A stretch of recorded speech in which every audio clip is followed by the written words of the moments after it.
തൃശ്ശൂരിലേക്കാണ് ഇനി പോകുന്നത്. സൂരജ് സജ്ജി അവിടെ നിന്ന് ചേരുന്നുണ്ട്. സൂരജ്, പലയിടങ്ങളിലും രാവിലെ മുതൽ തിരക്ക് വളരെ കുറവാണ്. ഹർത്താലിന് സമാനമായ ഒരു സാഹചര്യത്തിലേക്ക് പോകുന്നു എന്നുള്ളതാണ് മനസ്സിലാക്കുന്നത്. തൃശ്ശൂരിൽ നിന്നുള്ള വിവരങ്ങൾ എന്താണ്?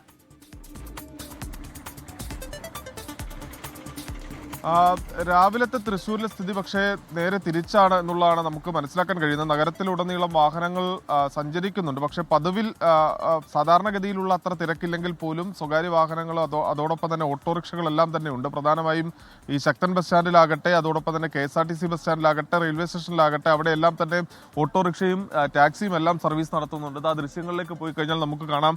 ഞാനുള്ളത് തൃശ്ശൂർ റെയിൽവേ സ്റ്റേഷനിലാണ്. അവിടെ സാധാരണഗതിയിലുള്ളതുപോലെ തന്നെ ഓട്ടോറിക്ഷ സർവീസുകളുണ്ട്. അതോടൊപ്പം തന്നെ ചുവട്ടുതൊഴിലാളികളടക്കം, റെയിൽവേ പോർട്ടർമാരടക്കം ഇവിടെ പ്രവർത്തിക്കുന്നുണ്ട്. അവരെല്ലാവരും തന്നെ ഈ ട്രെയിനിലെത്തുന്ന യാത്രക്കാരുടെ ഈ പെട്ടികളടക്കം പുറത്തേക്ക് കൊണ്ടുവരുന്ന ചുമട്ടുതൊഴിലാളികളടക്കം അവരെല്ലാവരും തന്നെ സജീവമായി തന്നെ പങ്കെടുക്കുന്നുണ്ട്. പക്ഷേ തൃശ്ശൂർ നഗരത്തെ സംബന്ധിച്ച് സ്വകാര്യ ബസ്സുകൾ പണിമുടക്കുന്നുണ്ട്. അതോടൊപ്പം തന്നെ KSRTC ബസ്സും പണിമുടക്കുന്നുണ്ട്. അതുകൊണ്ട് തന്നെ സാധാരണക്കാരെ സംബന്ധിച്ച് ഈ ഓട്ടോറിക്ഷയോ അല്ലെങ്കിൽ ടാക്സിയോ ആശ്രയിക്കേണ്ട ഒരു സാഹചര്യമാണുള്ളത്. ഇപ്പോൾ ട്രെയിനിൽ വന്നിറങ്ങുന്ന ആളുകളുടെ എണ്ണത്തിലൊക്കെ കുറവുണ്ട്. പക്ഷേ ഒരു ഹർത്താലിനൊക്കെ സമാനമായ സാഹചര്യത്തിലേക്ക് കാര്യങ്ങൾ പോയിട്ടില്ല. പക്ഷേ എന്നാൽ പോലും വരും മണിക്കൂറുകളിൽ തൃശ്ശൂരിലും സ്ഥിതി അത്തരത്തിൽ തന്നെ ആകും എന്നുള്ള ഉറപ്പാണ്.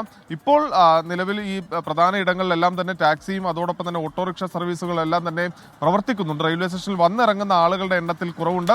നഗരത്തിലെ പ്രധാന ഇടങ്ങളിലെല്ലാം തന്നെ നിലവിൽ ഓട്ടോറിക്ഷ സർവീസ് നടത്തുന്നുണ്ട്. പക്ഷേ സ്വകാര്യ ബസ്സുകളും KSRTC ബസ്സുകളും, അത് വിരലിലെണ്ണാവുന്ന KSRTC ബസ്സുകൾ മാത്രമാണ് തൃശ്ശൂരിൽ നിന്ന് ഓപ്പറേറ്റ് ചെയ്യാൻ സാധിച്ചത് എന്നുള്ളതാണ് നമുക്ക് ലഭിക്കുന്ന വിവരം.